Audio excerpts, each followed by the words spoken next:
Hello, my name is Jason Vogel, and I'm with the Biosystems and Agricultural Engineering Department at Oklahoma State University. This is a series of 3 videos about natural stream restoration. The first video is about healthy streams and what makes them work and what makes them healthy. The second video is about things that can make the stream unhealthy, what can degrade the banks and destroy the habitat. And the final video is about tools and methods that we can utilize to restore the stability of the stream bank while returning the habitat to the stream. This is how most of us experience a stream. You drive over one and probably never give it a second thought. What looks like a peaceful, never-changing scene is actually an aquatic habitat teeming with activity.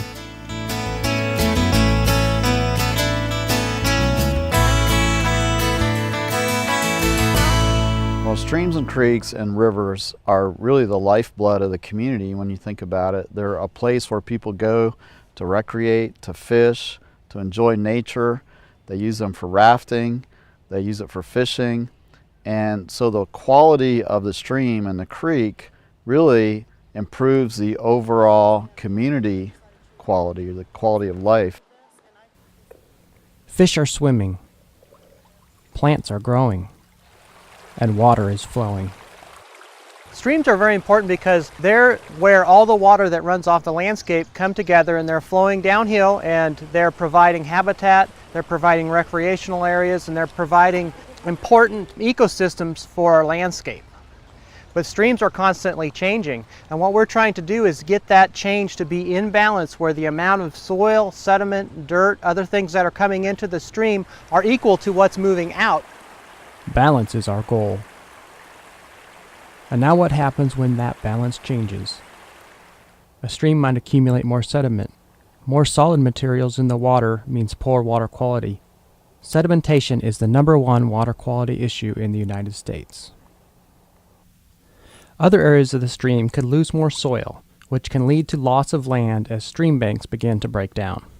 One of the big reasons that people become concerned about the streams and rivers on their properties is that there's erosion occurring on the stream banks, which really impairs the use of their property for recreation, for access to the stream. So how does a stream fall out of balance? It happens several ways. In ag areas, grazing cattle can remove all the vegetation from the stream banks. And many times, human influences can affect the balance of a stream.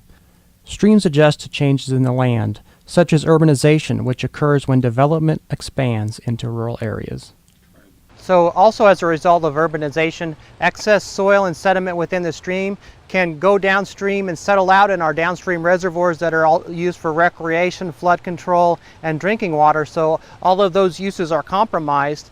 In addition, we can lose valuable land across the landscape from our rural areas and also from our urban areas, and compromise our urban infrastructure.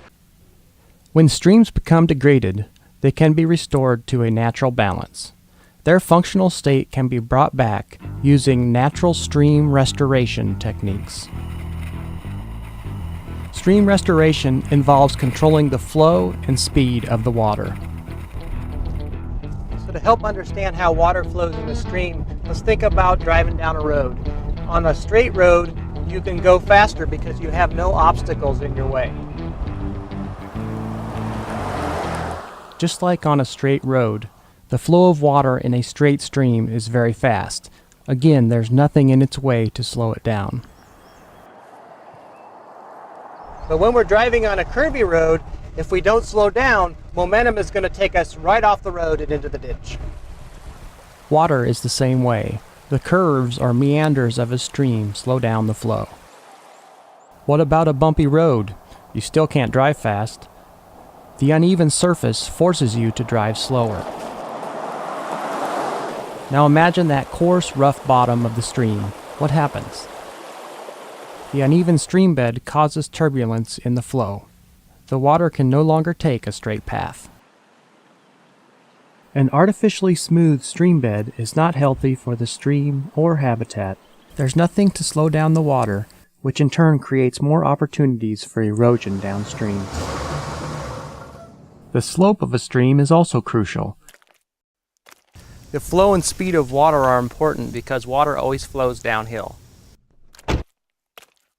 For example, this hill behind me is very steep. If I were to drive the truck straight down the hill without riding the brake, I would probably lose control and crash. Slope is the amount of fall over the length of the run. Because the curves or meanders make the road longer, the slope is lessened. It's the same idea with a stream. You add some curves, lessen the slope of the stream bed, and as a result, you slow down the flow of the water. Remember, natural streams are not straight. They have a meandering flow. The curves or meanders slow down the water so velocity is reduced and the force is not there. Another way streams control flow is through their structure. Streams naturally form riffles and pools. The riffle is the part of the stream of the greatest slope and it's very shallow.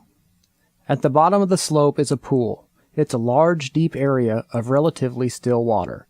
This is where fish and plant life thrive within a stream.